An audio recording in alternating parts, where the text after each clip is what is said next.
Class 10th में आ गए हो। क्लास 10th ना एक बहुत डिफिकल्ट क्लास होती है। क्लास 10th में 95% लाना ना बहुत मुश्किल होता है। जो लोग तुमसे ऐसा कह रहे हैं ना वो एकदम गलत कह रहे हैं, तुम्हें पागल बना रहे हैं। उनकी बात बिल्कुल मत सुनना, बिकॉज क्लास 10th तुम्हारे लाइफ की सबसे प्यारी और सबसे आसान क्लास होने वाली है। क्लास 10th में 95% लाना आसान होता है और मैं तेरे साथ इस जर्नी में स्टार्टिंग से बनूंगा। सबसे पहले यार आज इस वीडियो में मैं तुम्हें यह बताने वाला हूं कि क्लास 10 में तुम्हें किन चीजों का ध्यान रखना है, क्या मिस्टेक्स अवॉइड करनी है, क्या रिसोर्सेस फॉलो करने, क्या टाइम टेबल होना चाहिए, सब कुछ आज इस एक वीडियो में बताऊंगा। लेकिन स्टार्ट करने से पहले यार अपने बारे में थोड़ा सा मैं बता देता हूं। मेरा नाम है ऋतिक मिश्रा। बहुत सारे बच्चे मुझे अपना बड़ा भाई मानते हैं, बहुत सारे बच्चे मुझे ऋतिक सर बोलते हैं, बहुत सारे बच्चे मुझे बबुआ कह के बुलाते हैं प्यार से। जो तुम्हारे दिल से है तुम बुलाना। इस क्लास 10th की जर्नी में मैं तुम्हारे साथ स्टार्टिंग से बनूंगा एंड एंड तक रहूंगा, जब तक तुम्हारा वो जो सपना है ना 95% का। पर भैया मेरे तो कभी 90% आए नहीं, मेरे तो कभी 80% ही नहीं आए, मैं तो हमेशा 60-70 वाला रहा हूं। क्या मैं भी 90% ला सकता हूं क्लास 10th में? बिल्कुल ला सकते हो। पर भैया सब लोग कहते हैं कि बोर्ड एग्जाम्स बहुत डिफिकल्ट होते हैं। नहीं, ऐसा बिल्कुल नहीं है। जो ऐसा बोल रहे हैं वो तुझे गलत बता रहे हैं, वो तुझे डराने की कोशिश कर रहे हैं। ठीक है, इस क्लास 10th की जर्नी में जैसा कि मैंने कहा मैं तेरे साथ स्टार्टिंग से रहूंगा। ठीक है, जहां जहां तू प्रॉब्लम फेस करेगा मैं तुझे इस चैनल पर तेरे प्रॉब्लम सॉल्व करते हुए दिखाई दूंगा। कभी तुझे मैथ्स पढ़ाऊंगा, कभी तुझे गाइड करूंगा, कभी तुझे स्ट्रैटेजी दूंगा।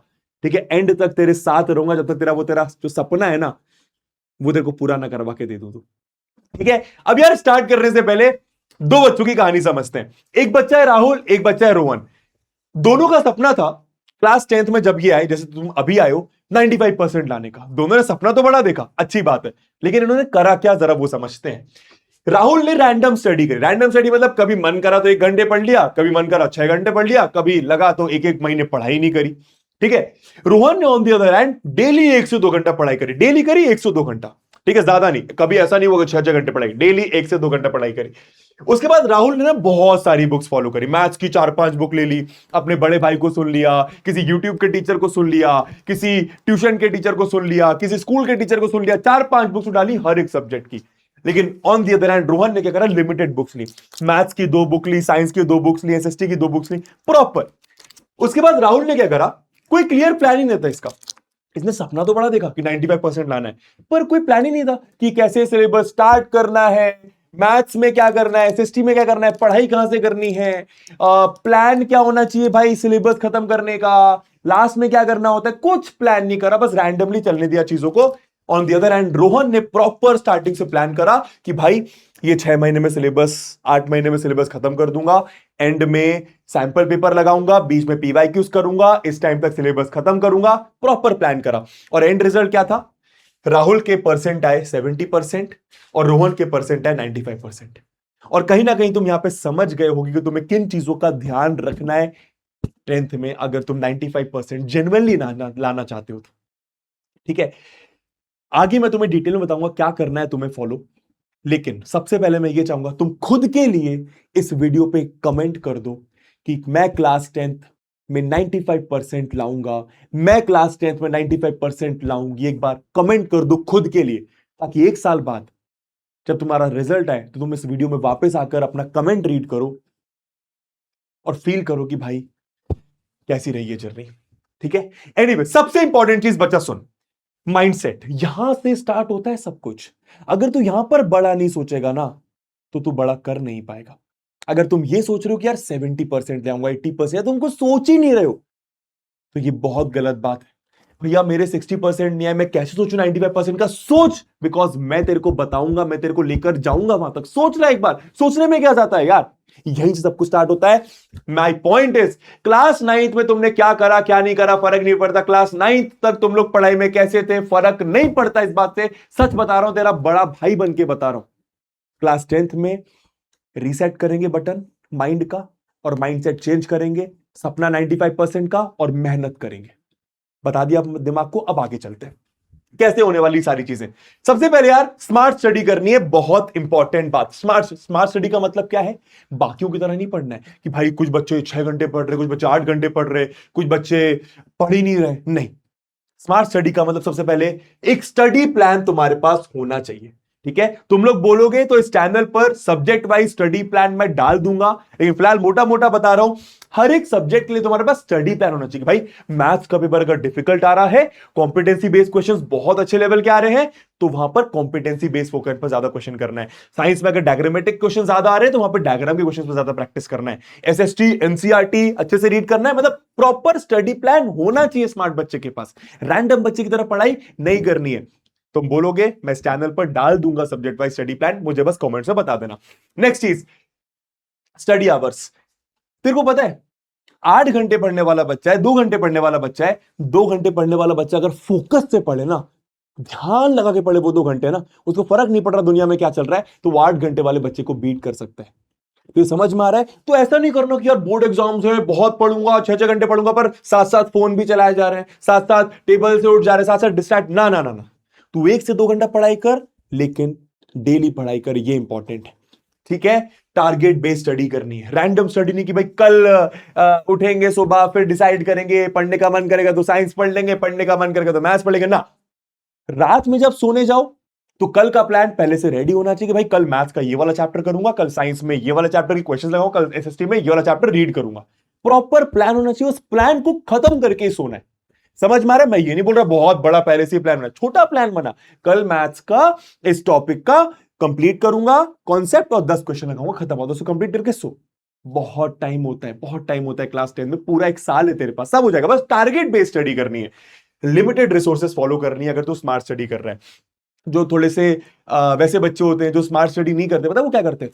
5 बुक्स ले लेंगे इधर की, 6 बुक्स ले लेंगे इधर की, वो सैंपल पेपर, ये फलाना क्वेश्चन बैंक। नहीं, तो मैथ्स की एक बुक ले और दूसरी बुक ले, मतलब एक बुक से मेरा मतलब एनसीईआरटी तो तेरे पास है ही, दूसरी बुक क्वेश्चन बैंक ले ले। इन दोनों को अच्छे से कंप्लीट करने की कोशिश कर, मल्टीपल बुक्स में नहीं जाना, लिमिटेड चीजों का फॉलो करना है और काम करना है। नेक्स्ट, पढ़ना कैसे? ठीक है, सबसे पहली बात, सिलेबस पहले पता कर लो कि भाई इस सब्जेक्ट का ये सिलेबस, इस सब्जेक्ट का ये। मैंने बहुत सारे ऐसे बच्चे देखे हैं जो मेरे से 1 महीने पहले बोर्ड एग्जामिनेशन के ये पूछते हैं कि भैया मैथ्स में ये वाला चैप्टर है कि नहीं है, ये चैप्टर में ये वाला टॉपिक डिलीटेड तो नहीं है। पहले सिलेबस पता कर बच्चा, एंड उसके बाद अपनी पढ़ाई स्टार्ट कर, प्लान कर कि यार, अच्छा मैं ये नहीं बोल रहा कि हर दिन की प्लानिंग पहले से कर लेना, वो कोई भी नहीं कर पाता। प्लान ऐसे कर लो कि यार 1 महीने में मोटा मोटा मुझे इतने इतने चैप्टर्स हर सब्जेक्ट में कंप्लीट करने हैं, मुझे ये 7 महीने में अपना सिलेबस कंप्लीट करना है, लास्ट के मंथ में मुझे सैंपल पेपर लगाने, उसके बोर्ड एग्जामिनेशन के लास्ट के 10 दिन मुझे रिविजन करना है। ऐसे मोटा मोटा प्लानिंग करो, ठीक है ना? तो प्लान करो, सिलेबस पता करो, उसके बाद कॉन्सेप्ट पर फोकस। बच्चा ये बहुत इंपॉर्टेंट पॉइंट है, ठीक है? अपने सीनियर से तूने पूछा होगा, कहीं ना कहीं से पता चला होगा। जो सीनियर्स अगर कोई ये वीडियो देख रहे हैं, प्लीज अपने जूनियर्स को बताइए कि क्लास 10th का मैथ्स का पेपर डिफिकल्ट आया था, ठीक है?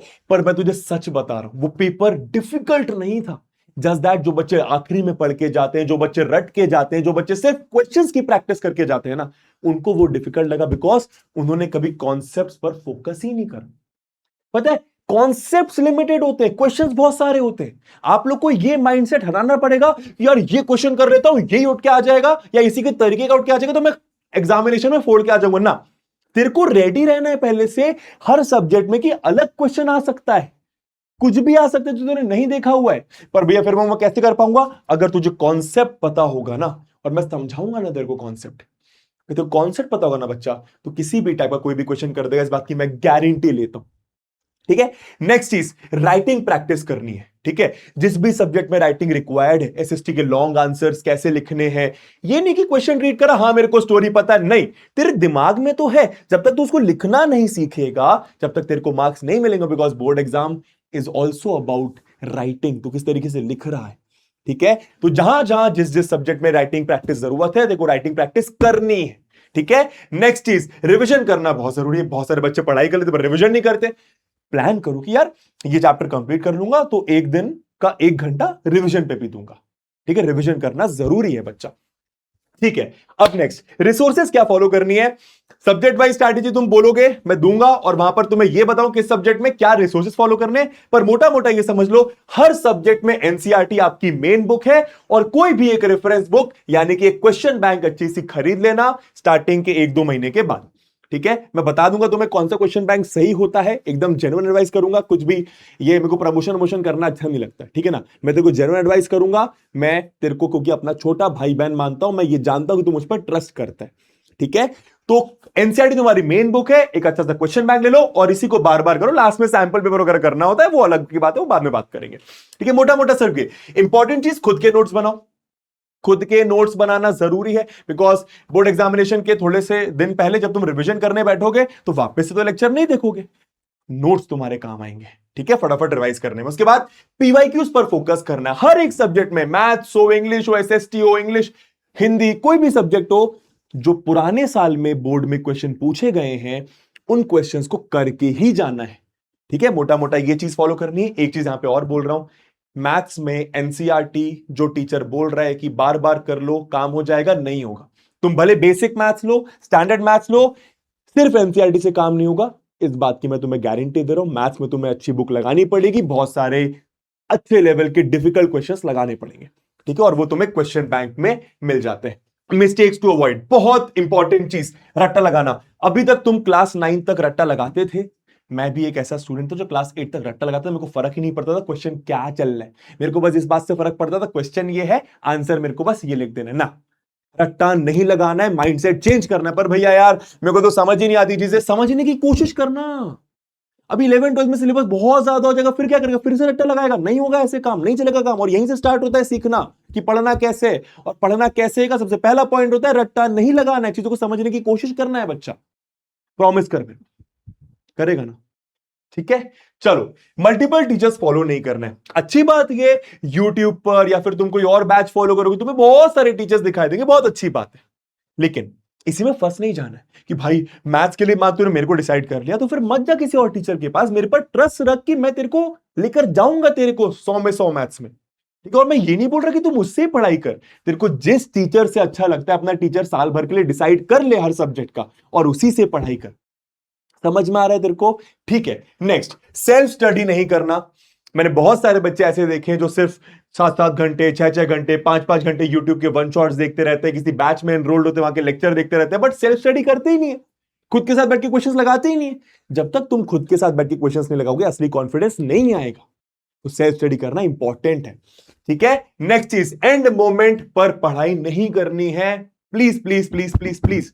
हो सकता है क्लास 10th में तेरे एंड मोमेंट पढ़ के डिसेंट मार्क्स आ जाए, पर पता है मैं बहुत सारे ऐसे बच्चे को जानता हूं, एक्सपीरियंस है, क्योंकि जिन्होंने एंड मोमेंट पढ़ाई करी क्लास 10 में तो अच्छे मार्क्स आ गए, पर क्लास 11th में जाते से फेल हो गए, क्योंकि एंड मोमेंट पढ़ाई करी थी, रट्टा लगाया था, सिर्फ मार्क्स के लिए पढ़ा था। नहीं, एंड मोमेंट पढ़ाई नहीं करनी। अपने आप को तू ऐसा बना कि तू साल भर पढ़ाई करता है, तू कंसिस्टेंटली पढ़ाई करता है, बिकॉज तू समझना, तू मेहनत करना सीखेगा ना साल भर, फिर ठीक है, तू नोट्स बनाना सीखेगा, तू क्वेश्चन की प्रैक्टिस करना सीखेगा, तू शायद बैकलॉग में उसको फिर से कंप्लीट करना सीखेगा। कितनी सारी चीजें तू साल भर में सीखता है अगर तू साल भर पढ़ाई करता है कंसिस्टेंटली तो, और यही चीजें तुझे क्लास 11 12 में काम आती हैं। समझ में आ रहा है, बिकॉज लड़ाई बड़ी है। और यही आगे मैंने लिखा हुआ है एंड मोमेंट क्या, कि फाइनल टिप्स मेरी तरफ से यह है कि एंजॉय करना है इस क्लास को।